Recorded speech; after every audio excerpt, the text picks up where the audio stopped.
Hello, I'm Linda Ann Smith. I had so much fun playing with the mixed media morsels glue background the other day that I decided to keep playing with it. I spilled alcohol on my little book, so I had to take it apart and let the pages dry. So when I took them apart, I just took my glue bottle and went back over one side to see if that color would penetrate again. I was just curious, and it did. So all the color that was on the back side of this, when the page got wet, it seeped through up to that glue. And I still like it. I still think it's a cool effect. I'm not sure when I'm going to be able to get to it. I took a break today to play a little bit because I'm so overwhelmed with all the work that I've got piled up to do right now. Plus I'm trying to clean up my studio, actually reorganize my studio from top to bottom. So I'm pretty overwhelmed, but in the future I would like to try painting on the back of a canvas and seeing if I can get the glue to pull the paint to the front of the canvas. That might be an interesting thing to explore. I'm pretty sure that would have to work only on a canvas that wasn't already treated with gesso. But that's for another day's exploration, and I'm going to show you what I did today on my little much needed play break that I took today. My radiant rains were sitting nearby, so I took the sunburst color and I sprayed that yellow over everything, over the glue and onto the background, and then I daubed it off with a little baby wipe, and it's pretty just like it is, but that didn't do a whole lot to cover up or mask the wording. I was happy with the way the small wording looked in the background, but I wasn't real crazy about seeing things to do because it reminded me I had things to do and I was playing. But sometimes you just need a play break, and I didn't take a whole day to do this. So I decided to go back over it with other colors. And since I didn't want to be playing all day, I used my heat embossing gun, to dry it so I could move on to another layer. Since I use them so often, my color art products are always on little Lazy Susans near me. And I pulled out some of the Guatemalan green from my my Radiant Gels. That's the dimensional paint.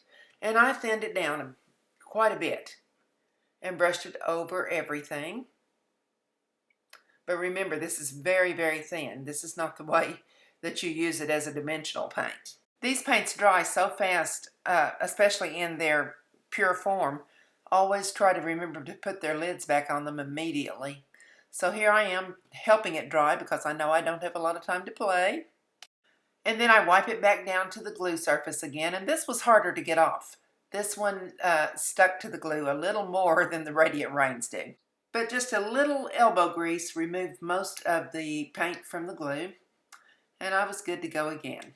So this time I'm using Periwinkle. That's a really nice color.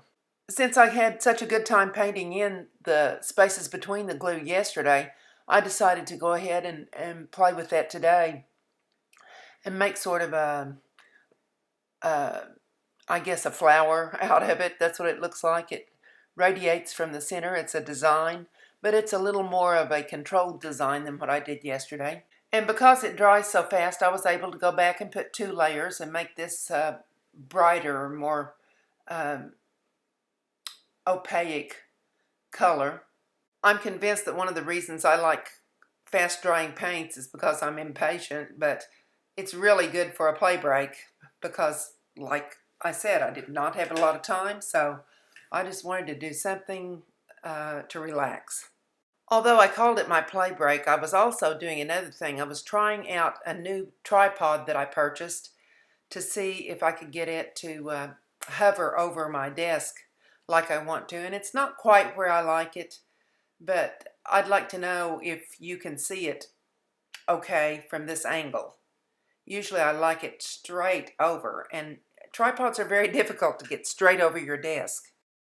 I'm searching for a new color now, and I decided that this yellow rose would look really good in the Radiant Gels. So I'm going to just touch the tips of some of the blue spaces that I made. And it almost looks golden on top of there. I like the way this looks on top of the blue. As you know, yellow and blue make green, but this layer is dry, and you can't see through these thick layers like you can, say, the silks or the twinkling H2Os. Uh, Silks are glazes and you can see through those, but this radiant gel, you can't see through it as much. So it didn't mix and it didn't make green because I didn't want any more green on it than I already had. Now I'm headed to my canvas with the Love You Pink.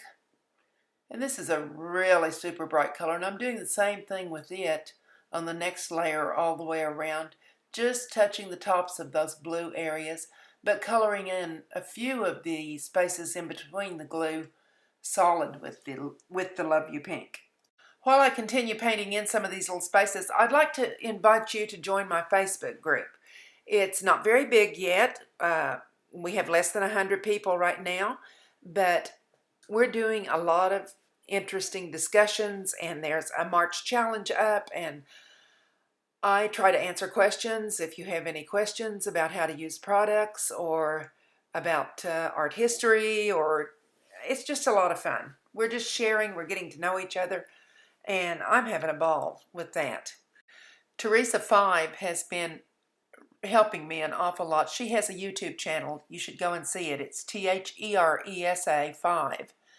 And she does some very calming work and talks about what it does for her. It's a really good channel. Anyway, she helps me with that, and she also calls me Smarty Pants, which is fine with me. And again, it's all in good fun, and I call her Miss Golden Heart. So check out Teresa's channel.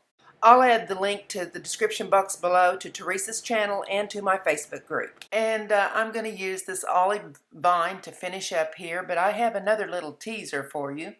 I've been working with a group of artists in the background, and I can't tell you what it's about yet, but be watching because I'll fill you in very, very soon, and it's an exciting thing that we are planning.